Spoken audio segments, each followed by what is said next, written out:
Hola, buenos días. Bienvenidos al curso online de español. Me llamo Carlos Izquierdo Tobías y soy exprofesor visitante de Jamia Millia Islamia en Nueva Delhi. Ahora nos encontramos en el módulo 33 del paper Historia de la literatura hispanoamericana 2. En este módulo vamos a hablar de los narradores del postboom. Tras el gran éxito de narradores como García Márquez, Vargas Llosa y Fuentes, y el redescubrimiento de escritores que habían comenzado antes de los años 60 como Asturias o Carpentier, un grupo de escritores agrupados con el término postboom desarrollaron sus carreras literarias en los 70 y 80 como reacción al boom tanto en tendencias continuistas como en términos que rompían con el mismo.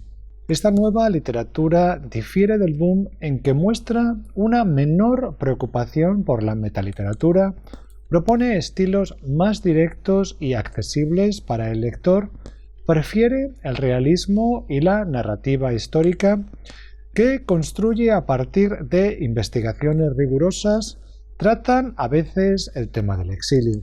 Asimismo, se nota en estos nuevos escritores una mayor presencia femenina y un tratamiento diferente de la sexualidad. Comenzamos con Alfredo Brice Echenique del Perú.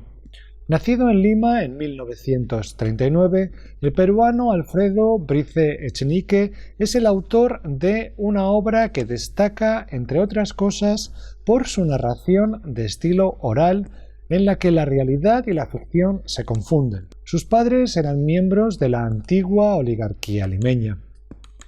Sus libros son retratos nostálgicos del microcosmos que conforma el entorno de la aristocracia peruana que ha perdido poder con la llegada de la burguesía comercial. Brice Echenique conoce bien la clasista sociedad limeña a la que describe con ironía.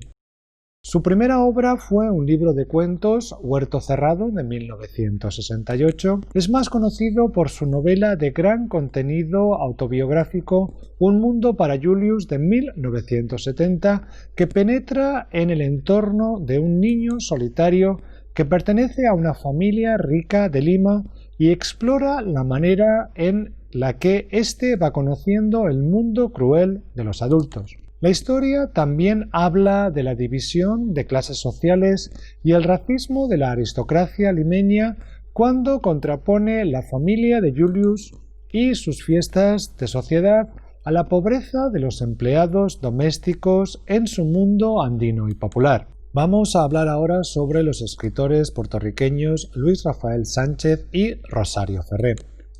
Luis Rafael Sánchez nació en Humacao, Puerto Rico, en 1936. Su obra teatral muestra su interés por el existencialismo y el teatro del absurdo, aunque no le falta el humor, como podemos ver en Farsa del amor compradito de 1960. Sus novelas llamaron la atención desde su primer ejemplo, La guaracha del macho Camacho de 1976.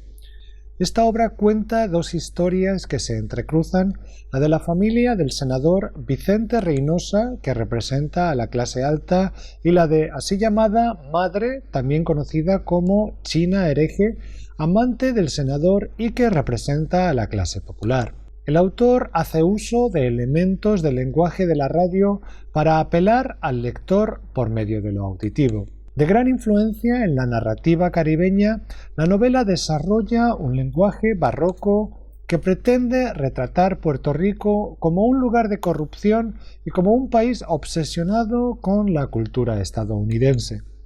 En este contexto, no resulta extraño que el escritor haya sido partidario de la independencia de Puerto Rico de los Estados Unidos. Rosario Ferré Ramírez de Arellano nació en Ponce, Puerto Rico, el 28 de septiembre de 1938 y falleció en San Juan, Puerto Rico, el 18 de febrero de 2016. Su obra reflexiona sobre la identidad puertorriqueña en la que se mezclan el orgullo por la isla y la frustración que produce su cultura patriarcal. Sus cuentos muestran una fascinación por las narraciones de Horacio Quiroga, Felisberto Hernández y Julio Cortázar. Como Quiroga, Ferré escoge personajes inquietos que dan rienda suelta a sus obsesiones en la provincia puertorriqueña. Las mujeres de sus relatos viven relacionadas con hombres despóticos e insensibles. Su primera colección de cuentos apareció en 1976 con el título Papeles de Pandora. En 1977 publicó el libro de ensayos literarios Sitio a Eros. Otras obras son las ficciones de La muñeca menor de 1980, Maldito amor de 1986, que incluye una novela corta y otros relatos, o el poemario Fábulas de la garza desangrada de 1982. La casa de la laguna de 1995 es una saga multigeneracional que habla de la historia de Puerto Rico por medio de las familias Mendizábal Monfort. Vamos a hablar ahora sobre los escritores chilenos Isabel Allende, Antonio Skármeta y Ariel Dorfman. La chilena, aunque también posee el pasaporte estadounidense, Isabel Allende Llona, nació en Lima, Perú, el 2 de agosto de 1942. Es uno de los escritores con mayor éxito comercial de Hispanoamérica. Algunos dicen que se trata de la escritora viva en lengua castellana más leída. La Casa de los Espíritus, de 1982, fue su primera novela y un auténtico bestseller. La trama sigue a 4 generaciones de la familia Trueba, mientras sus vidas se entremezclan con la reciente historia política y social de Chile, la dictadura militar de Augusto Pinochet y elementos fantásticos. Isabel Allende revive en su novela el ambiente liberal e intelectual de la mansión familiar donde vivían sus abuelos y tíos. En su realismo mágico, la novela ha sido comparada, no siempre para beneficio de la obra de Allende, con 100 años de soledad de Gabriel García Márquez. De amor y de sombra, de 1984, combina de nuevo la historia política reciente con la fantasía, esta vez para hablar de los desaparecidos de la dictadura. La historia comienza con el hallazgo de una fosa común donde yacen numerosos campesinos asesinados por seguidores de Pinochet. Otras obras de la autora son Eva Luna, de 1987, Paula, de 1994, Retrato en sepia, del año 2000, La ciudad de las bestias, del 2002, o Inés del alma mía, del 2006. Antonio Skármeta nació en Antofagasta, Chile, en 1940, en una familia de inmigrantes croatas. Publica en 1967 su primer libro de cuentos, El entusiasmo, en el que muestra su interés por la contracultura juvenil, la cultura popular, el cine y los deportes. 2 años después aparecen los relatos recopilados en Desnudo en el tejado. Las narraciones de estos libros parecen estar entre la encrucijada del boom latinoamericano de Cortázar u Onetti y la nueva narrativa norteamericana de Norman Mailer o J.D. Salinger. El golpe militar de Augusto Pinochet provocó que Skármeta, intelectual de izquierdas, se exiliara primero a Argentina, donde publicó el libro de relatos Tiro Libre en el 1974, y luego a Alemania Occidental, donde trabajó como profesor de guión cinematográfico y escribió su primera novela Soñé que la nieve ardía y que publicó en 1975. Esta última obra mira a los últimos meses de Unidad Popular y al golpe de Pinochet con los ojos de un joven llegado de las provincias que ansía triunfar como futbolista. Es también en Alemania donde escribe, primero para la radio, luego como guión, que rodó él mismo en 1983, y finalmente como novela corta Ardiente Paciencia, publicada en 1985, que pasó a llamarse El cartero de Neruda tras el éxito del filme de Michael Radford. La novela nos habla de un joven con vocación de poeta que tiene la suerte de trabajar como cartero de Pablo Neruda y de recibir sus consejos. En 1989, Skármeta regresó a Chile y desempeñó el cargo de embajador chileno en Alemania entre los años 2000 y 2003. También ha enseñado en diversas universidades norteamericanas. Ariel Dorfman nació en Buenos Aires el 6 de mayo de 1942, aunque pasó su infancia en los Estados Unidos y se estableció en Chile en 1954. Se licenció en Literatura Comparada en la Universidad de Chile en 1965. En 1971 publicó Para leer al Pato Donald, obra en la que, junto a Armand Matelar, analiza a la luz del marxismo las historietas cómicas de Walt Disney y las categoriza como vehículos del imperialismo cultural norteamericano. Esta obra inició una serie de investigaciones sobre la cultura de masas como la que analiza los cómics de El Llanero Solitario. Con el golpe de Estado de Augusto Pinochet, Dorfman se exilió en Francia y luego a los Estados Unidos. Aunque regresó un par de veces a Chile, nunca lo hizo para quedarse. En el 2004 se hizo ciudadano estadounidense. Ariel Dorfman es autor de cuentos, poesía, teatro, ensayos y novelas.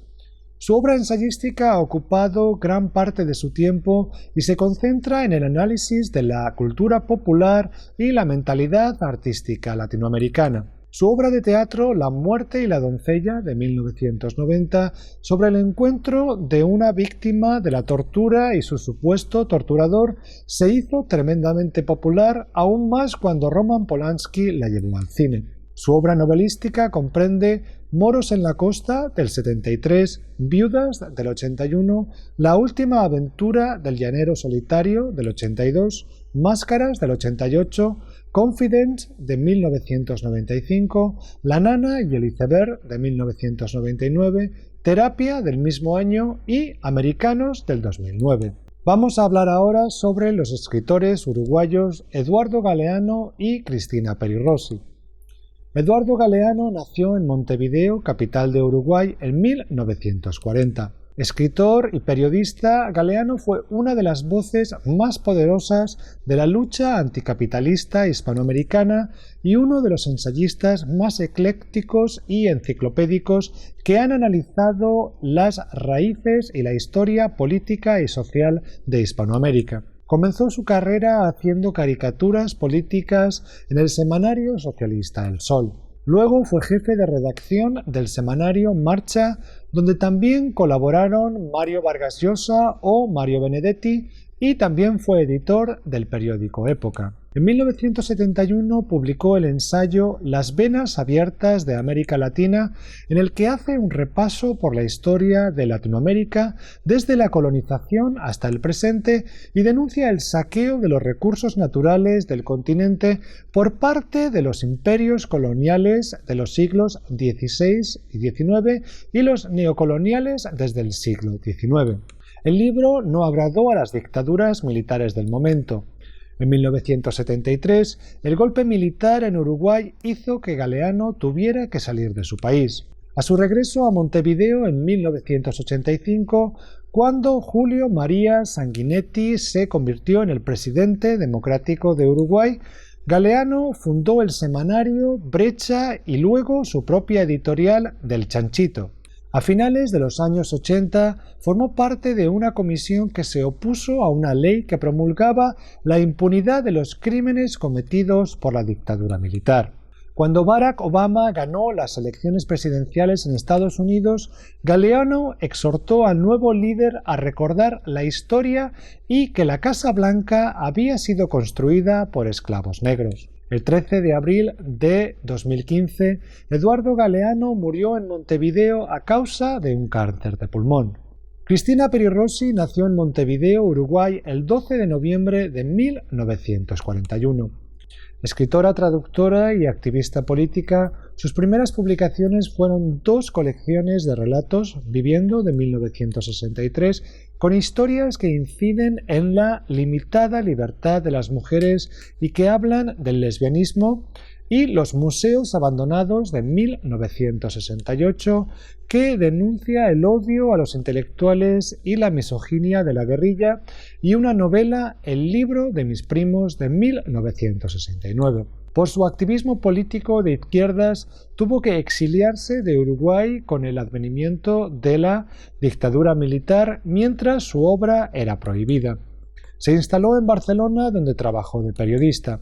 Su obra más relevante y considerada una de las más grandes del post-boom es La nave de los locos, publicada en 1984, una novela experimental que narra los viajes de X, un exiliado, a través del cual la autora realiza una sátira de la sociedad contemporánea y el patriarcado. Los temas principales de la obra de Cristina Peri Rossi son el erotismo, cuestionado en su vertiente de dominación masculina y celebrado en su vertiente de humanización femenina, la identidad sexual como la que hay que aceptar más allá de imposiciones biológicas o sociales, el compromiso político y el exilio, y de ahí la idea del viaje. Vamos a hablar ahora sobre los escritores argentinos Ricardo Piglia y Luisa Valenzuela. El escritor, crítico literario, ensayista y profesor académico Ricardo Piglia nació en Adrogué, Argentina, el 24 de noviembre de 1941 y falleció en Buenos Aires el 6 de enero del 2017. Ricardo Piglia comenzó a escribir en los años 50 un diario en el que trabajó toda su vida. Su primer libro fue la colección de cuentos Jaulario, que se publicó en 1967. Es especialmente recordado por su primera novela, Respiración Artificial, de 1980. Se trata de una novela que contiene otra novela y luego otra más. En esta obra dominan Arlt, Borges, Kafka, Hitler, Gombrowicz, etc. Aquí lo ficticio parece como parte de una investigación. La segunda novela contenida en la primera, en la que el ficticio autor Emilio Renzi publica sobre su tío Marcelo Maggi, que desapareció misteriosamente, mientras Emilio realiza una investigación sobre Enrique Osorio.